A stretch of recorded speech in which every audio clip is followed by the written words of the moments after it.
대나TV 유튜브 구독 신청으로 저희에게 힘이 되어 주십시오.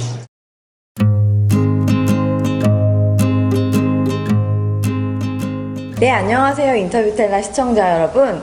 늘 쉽고 핵심적인 내용들로 여러분들께 중요 정보를 전달드리는 오늘 인터뷰텔라 제12회입니다. 오늘 이야기는 좀 희망적인 이야기면서도 되게 재밌는 얘기를 해보려고 하는데요. 요즘 경제가 많이 어렵죠. 만약 경제 성장률을 1%라도 상승시킬 수 있는 그런 방법이 있다면 혹하지 않을까요, 교수님? 그렇겠죠. 지금 네. 저성장 시대이기 때문에 네. 더더욱 그렇습니다. 오늘 이 1% 상승 방법을 알려주실 분을 모셨는데요. 여러분들 이미 만나보신 분들도 계실 겁니다. 노동경제학계 거성 박기성 성신여자대학교 교수님 모셨습니다. 네. 안녕하세요. 안녕하세요. 예. 네, 교수님. 일단 제목이 굉장히 흥미로운데요. 경제 성장률 1% 올릴 수 있는 방법 어디에 있을까요? 저는 노동 부분이라고 생각을 합니다. 사실 생산의 2대 요소는 노동과 자본인데 그렇죠. 자본 부분은 금융시장에 있어서 또 금융시장이 개방된 경제에서는 그 세계화의 그런 물결에 휩쓸려 갈 수밖에 없고 따라서 글로벌 스탠다드에 따라서 상대적으로 효율적으로 거기도 물론 문제는 있지만 작동할 수밖에 없는 그런 상황인데 상대적으로 노동 부분은 그런 식의 글로벌 스탠다드라든가 이런 거와 동떨어져서 여러 가지 그 암초들이 있는 그렇죠. 그래서 계속해서 개혁 문제가 얘기가 나오고 했었는데 그럼 과연 이 노동 부분은 어떻게 개혁해서 무려 1% 경제 성장률을 올릴 것인가? 지금 거의 저희가 2%대의 경제 성장률을 네. 갖고 있죠. 1%가 오르면 3%. 사실 퍼센트로 보면은 크게 안 느껴질 수 있으시겠지만 나라 전체 경제이기 때문에 굉장한 경제적인 이익을 볼 수 있는 네. 방법인 것 같아요. 네. 그래서 오늘 얘기해 주실 부분이 바로 대체근로의 인정에 대한 이야기라고 해주셨는데 그 대체근로 인정이라는 거는 파업 중에 그 사용자가 파업한 그 근로자들에 대해서 대체할 수 있는 인력을 그렇죠. 고용할 수 있는 걸 예, 말씀하시는 거죠? 예, 선진국에서는 파업하는 경우에 당연히 파업하는 사람은 직장을 나가고 그리고 그 자리에 외부 인력으로서 그 하던 업무를 할 수 있게끔 그렇게 되어 있고 그건 아주 상식적으로 되게 당연한 얘기고요. 이야기인 것 당연한 같은데. 얘기죠. 그리고 그 이 업무를 도급이나 하도급 줄 수도 있고요. 더더욱 일본이나 미국 같은 경우에는 에이전시 워커스 즉 그 파견 근로자로서 그 업무를 대체할 수 있는 그런 식의 대체 근로가 다 인정이 되고 있는데 우리나라는 법으로 그것이 금지되어 있습니다. 파업이라고 하면 어떻게 보면 그 근로자들은 자신들의 뭐 임금이나 뭐 근로 환경을 신장시키기 위해서 파업을 투쟁한다고 하면 사용자도 또 그에 따라서 힘겨루기를 통해서 네. 뭐 협상이 되던가 해야 되는데 네. 근로자는 그렇게 파업을 할 권리가 주어지는데 사용자는 그거에 대해서 대항할 아무런 그런 방법이 없는 건가요? 그 대항할 수 있는 방법이 현실적으로 우리나라에는 거의 없다시피 하죠. 왜냐하면은 대체 근로가 인정이 안 됨으로써 그 파업이 시작되게 되면 그 여러 가지 업무상의 손실, 생산 차질 같은 것을 고스란히 사용자 측에서 부담할 수밖에 없고요. 그리고 그것은 단순히 그 생산 차질 차원뿐만 아니라 향후에 파업이 끝난 다음에도 고객을 잃어버릴 수도 있고요. 그러니까 그 많은 경영상의 문제가 그렇죠. 있겠네요. 많은 경영상의 문제를 이야기하게 되는데 그런 것들이 우리나라에는 사실 노사 간의 그 힘의 균형을 노동조합 쪽으로 완전히 쏠리게끔 하는 그런 상황이 지금 되고 있습니다. 굉장히 불균형한 시장이 형성된 것 같은데 사실 우리가 보통 노동시장이라는 말을 많이 쓰잖아요, 교수님. 네, 네. 그 노동시장 안에 있으면 그럼 공급과 수요가 있고 이렇게 작동이 원활하게 이루어져야 될 것 같은데 네. 그럼 어느 한 부분이 그렇게 불균형하게 되어 있으면 왜곡이 일어나지 않나요? 그렇죠. 예. 노동조합이 사실 있는 이유는 근로자들의 노동조합원의 임금 및 근로조건을 향상하기 위해서 있는 건데 그런 일을 추구하다 보면은 생산성을 뛰어넘는 임금을 요구하게 되고 그리고 생산성을 뛰어넘는 임금이 실현되는 그 아주 그 근본적인 힘의 원천은 지금 아까 말씀하신 그 대체 근로가 금지가 됨으로 인해서 대체 근로가 금지되고 있다는 것은 경쟁이 금지된다는 얘기고요. 아, 그래서 시장 메커니즘, 소위 말하는 시장 기제, 마켓 메커니즘이 작동하지 않는다는 얘기고. 원래는 자연스럽게 이루어져야 예, 예, 될 예. 것들이 임의적으로. 예, 그래서 다른 식으로 얘기하면 노사관계에 있어서 힘의 균형이 사용자가 아닌 그 노동조합 쪽으로 완전히 쏠리게 되는. 그래서 파업권이 남용이 일어난다든가, 파업을 하지 않더라도 파업이라는 것이 하나의 스렛, 위협 효과가 있어서 사용자들은 노동조합이 요구하는 것을 고스란히 다 들어줄 수밖에 없는 그런 상황이 지금 연출되고 있다고 생각이 됩니다. 그것으로 인해서 임금이 생산성을 훨씬 뛰어넘는 그러한 임금 수준이 되고요.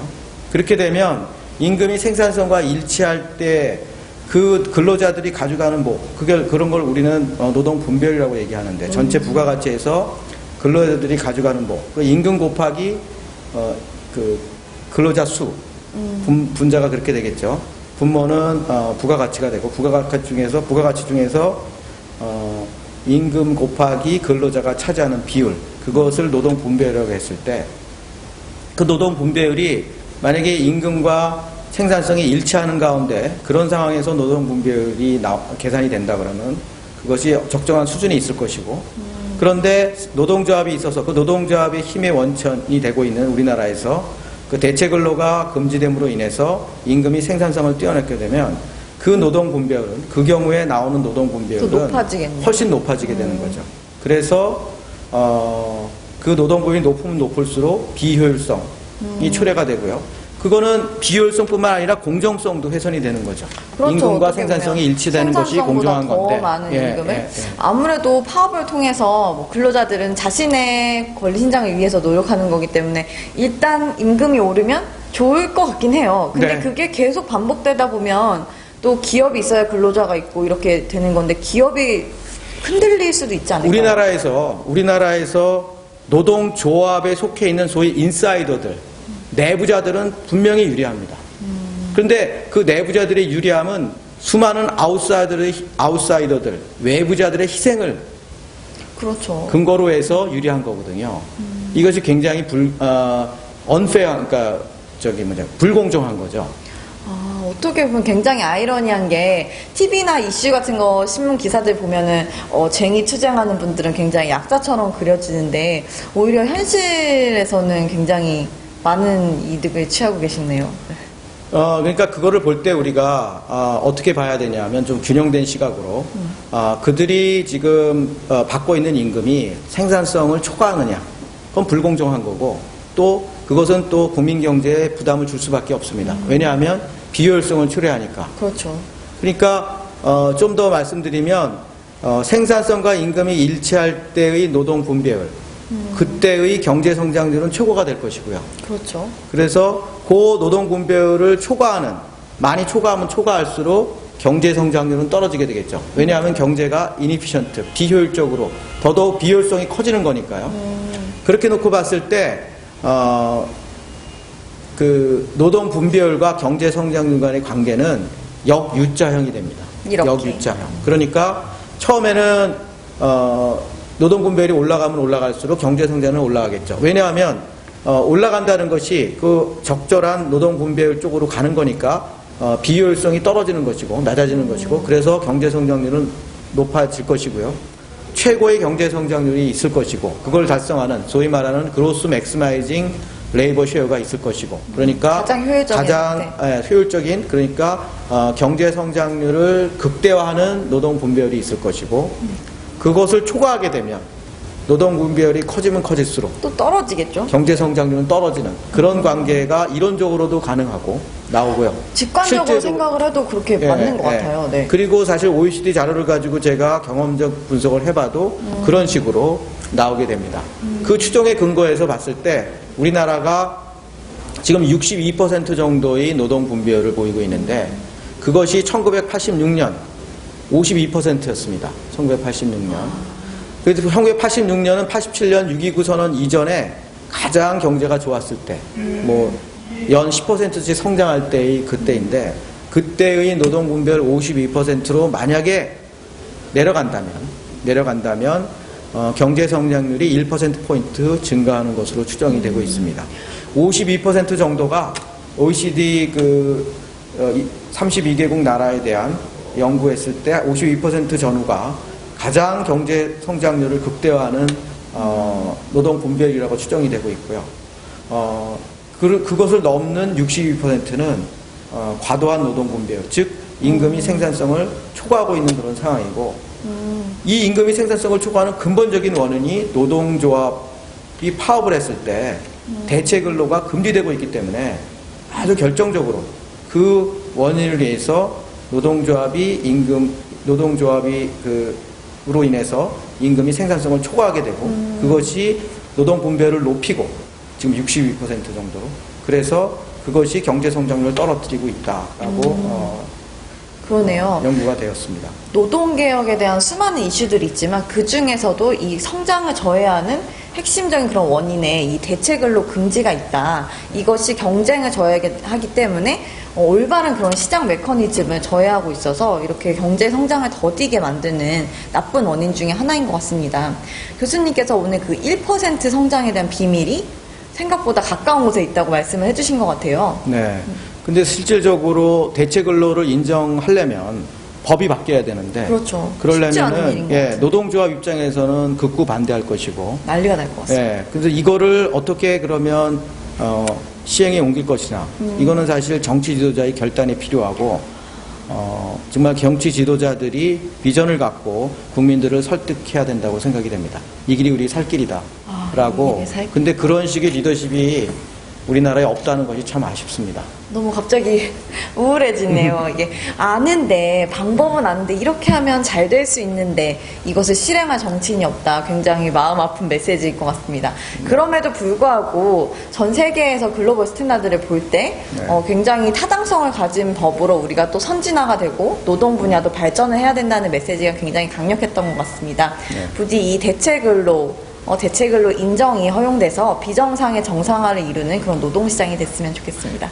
한 가지 더 말씀드리고 싶은 것은 1%포인트의 경제 성장률 상승이 GDP에 얼마나 영향을 주는지를 구체적으로 제가 수치를 가지고 말씀을 드리는 네네. 게 좋을 것 같아요. 1%포인트가 어떤 숫자인지. 맞아요. 감이 잘 안 오실 것 같아요. 네.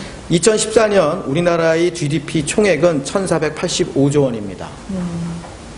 대체 근로가 인정이 돼서 노사관계에 있어서 시장 기제가 마켓 메커니즘이 작동을 하게 되면 경제 성장률이 1%포인트 그래서 상승을 한다면, 그러니까 62%의 그 노동 분배율이 52%로 떨어지게 되면 제 추정 결과에 의하면 1%포인트, 그에 따라서 경제 성장률이 상승하는 것으로 나오는데, 그렇게 되면 향후 5년 동안 GDP의 1,485조 원의 16.4%, 즉 244조 원의 누적적인 GDP 증대 효과가 있습니다. 그 이유는 이게 경제 성장률이기 때문에 복리로 계속해서 증가하는 겁니다. 그러네요. 네. 그래서 5년 동안 244조 원의 GDP 증대 효과가 있고, 향후 10년 동안은 65.7%, 즉 976조 원의 GDP 증대 효과가, 이거는 누적적인 겁니다. 다 10년 동안의 누적을 다 하게 되면 그렇게 큰 증대 효과가 있음에도 불구하고 이것이 노사정위원회라든가 노동개혁이 그 어떤 그 논의 테이블에 올라가지도 못하고 있다는 것이 참으로 아쉽습니다. 정말 이 액수를 정확하게 듣고 나니까 느낌이 더 확실하게 오는 것 같은데요. 어떻게 보면 그 협의라는 이름으로 아름답게 꾸며진 그 테이블 위에 900조가 넘는 돈이 놓여 있다가 펑 하고 사라지는 느낌이 납니다. 부디 이 정말 필요한 이 경제 발전에 커다란 우리의 경제에 돈이 보이신다면 이 대체근로 인정에 대해서 다시 한번 시청자분들도 생각해 주시면 좋을 것 같습니다. 네, 교수님 오늘 정말 좋은 말씀 감사합니다. 다음에 또 뵙겠습니다. 네, 감사합니다. 감사합니다.